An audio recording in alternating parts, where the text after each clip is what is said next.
Good evening, everyone. Welcome to the Farmington Board of Selectmen's meeting, a special meeting tonight for Thursday, March 19th, 2020. First item on our agenda is the Pledge of Allegiance to the flags. If you're all please rise with me.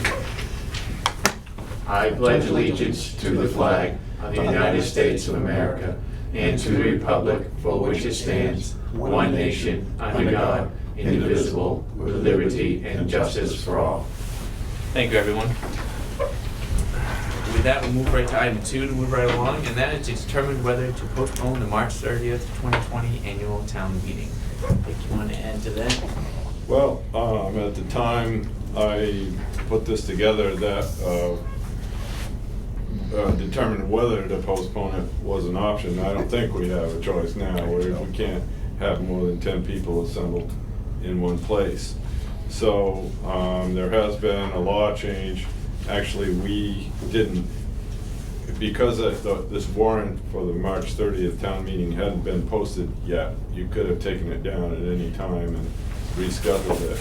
However, there was a secret ballot election that goes along with it on that day, and there's the recent law change essentially gave you 3 options, and those are that you can postpone the election and the town meeting to a date that of your choosing, or a date that's yet to be determined, or a date certain, which I'm suggesting perhaps we look at a month out, and that would be April 27th, with the understanding that we could always postpone it again if the situation, which it looks like it could continue on well into the summer, then we could, before that warrant gets posted, it could be postponed again. So those are your choices. Of course, the most flexible thing would be to postpone it to a date determined by the municipal officers and notice through posting of a warrant. We have forms here that have to be posted in order to make notice to the public. That would be the most flexible thing. So those are your choices. I agree with the last option. No sense redoing things. Just date to be determined. And we'll just try to obviously give the public as much notice as possible. Oh, yeah. Well, yeah, you have to, of course, post the warrant 7 days before the meeting, whatever that new meeting date is, and you'd have to decide that at a future meeting when that date's going to be. Okay. I would concur with that flexibility. Sounds good to me. Any other questions? I only had a question in regards to how existing municipal officers will just stay in there. Yes, yeah, the terms carry over. Okay. Yeah. Until, and we also, the new law gave us the authorization to continue we have budget authorization until the end of the year, so. Okay, that was the question I had. Yeah, so we're covered. But it wasn't with good. that, So- regards. So. Yeah, because I had read that from Maine Municipal about if it, for some reason, went on to where the taxes had to be committed, it functioned under last year's budget. Yes, you would Yeah. commit taxes based on last year's expenditures. And that normally doesn't happen till August. August, Yeah. December. Yeah. Yes. No, I'm ready. Okay. I would so move that we postpone the March 30th meeting to a date to be identified later. Second. We have a motion and a second. Any other questions or comments? You get that? All those in favor? Okay, so I will need you to sign this posting that will go up around town where the town meeting warrant normally gets posted. All right, with that, moving to item 3, and that is to consider an amendment to the revolving loan fund management plan. Dick, you want to add to what we have?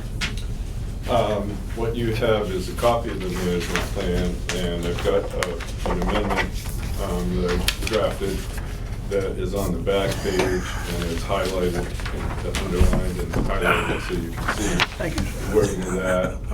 Gives the finance director flexibility in administering these, thank you, loan payments to lengthen term or to forgive interest when people are find themselves in trouble because of the economic climate or whatever reason. She's kind of doing that all along, working with folks, but this puts it in writing that she does have that flexibility.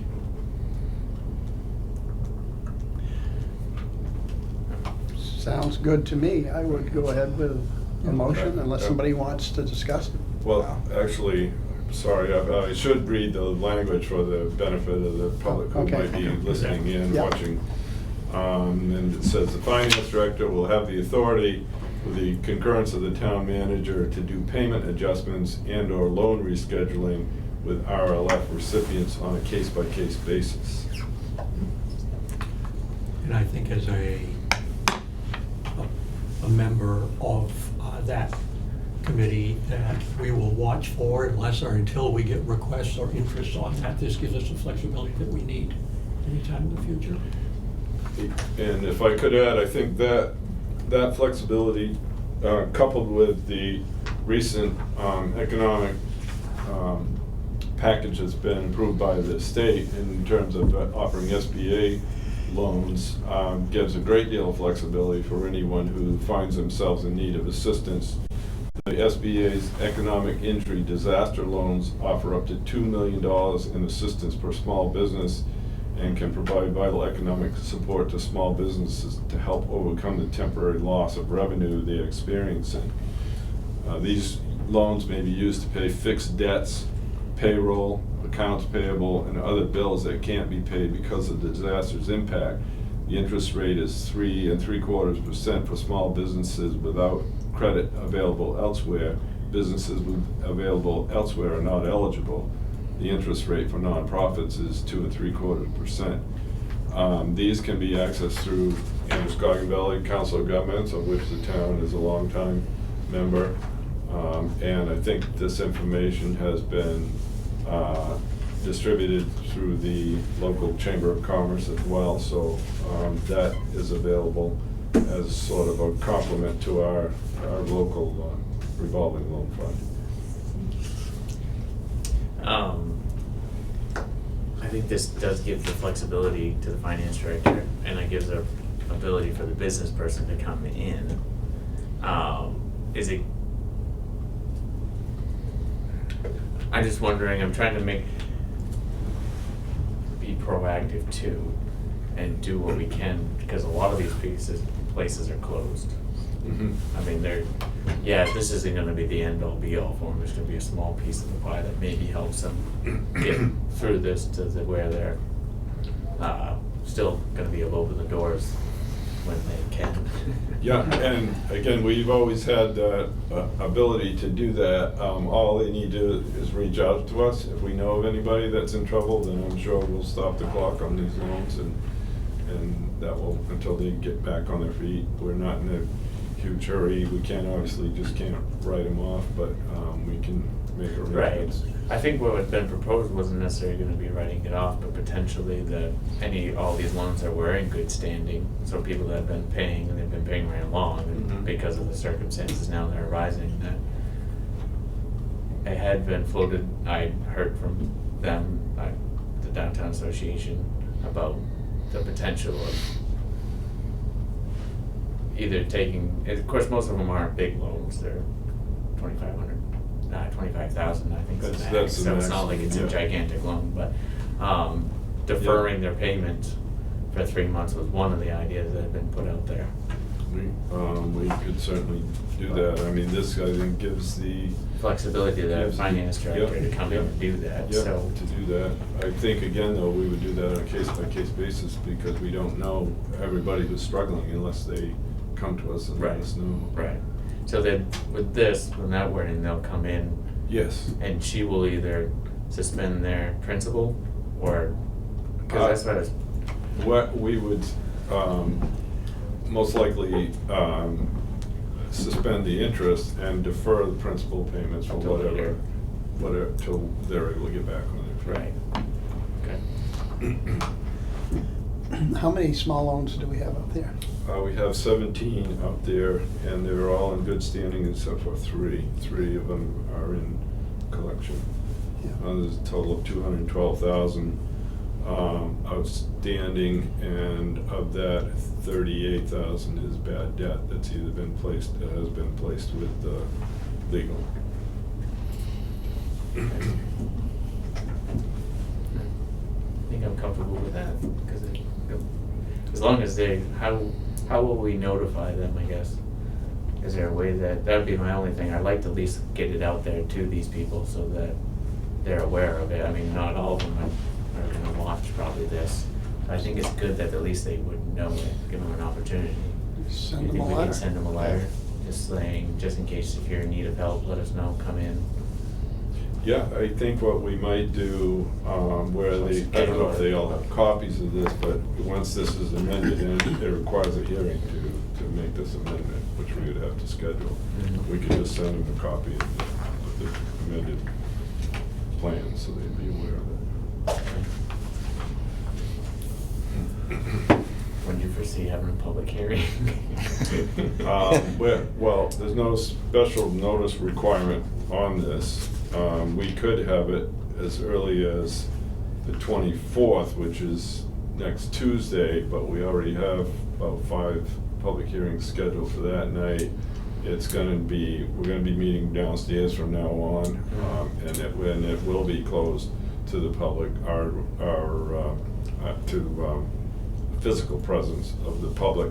Our agendas will have the access information, which is through the live stream and on Facebook for Mount Blue's page. Mhm. And we have the phone number posted and scrolling or stationary at the bottom of the television screen so that they can participate by telephone.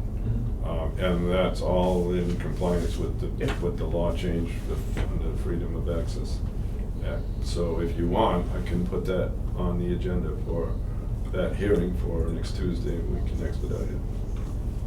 I think that would be good, so that we can at least Yeah. have it Something ready. less they have to worry about. Yeah, Right.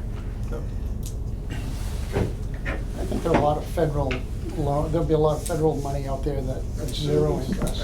Mm. Nice, Yeah. right. Zero interest is nice. I mean, the SBA one is a nice Yeah, for most of their loans. That's low rate, but now you get somebody's small business now has to take out a loan and they're gonna have to pay it back. Right. yeah. The nice thing with this, we have that flexibility to Mhm. say, all right, just pump the brakes on this. Yep. We want you to be around. Yeah. Yeah, Oh, of course, yeah. We need everybody to be around. Right. Very much so. You don't wanna have a ghost town No. because they all lost their insurance. Nope. Great. So is there Motion on this? You need any motion? I think I have a consensus, and we'll just schedule that hearing for 24th, and if you have any comments from anyone in the public before then, let me know.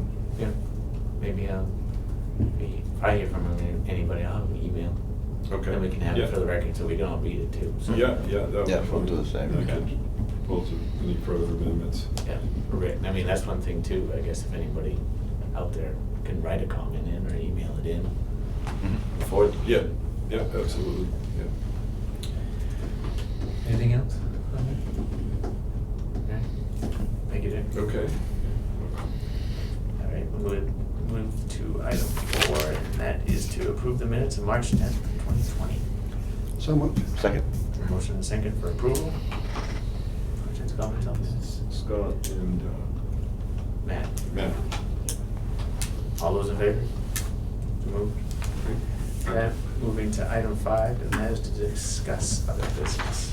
Did you have Well, anything other than that? No, as I mentioned, from now on, or until further notice, we'll be meeting downstairs where there's more room for separation, and it will be live streamed, and people will be able to access it that way, but we won't, the building is locked, we're not allowing anyone in from outside. We're still, the clerks are doing a fantastic job answering people's questions, directing them to the resources that they can do online or by mail.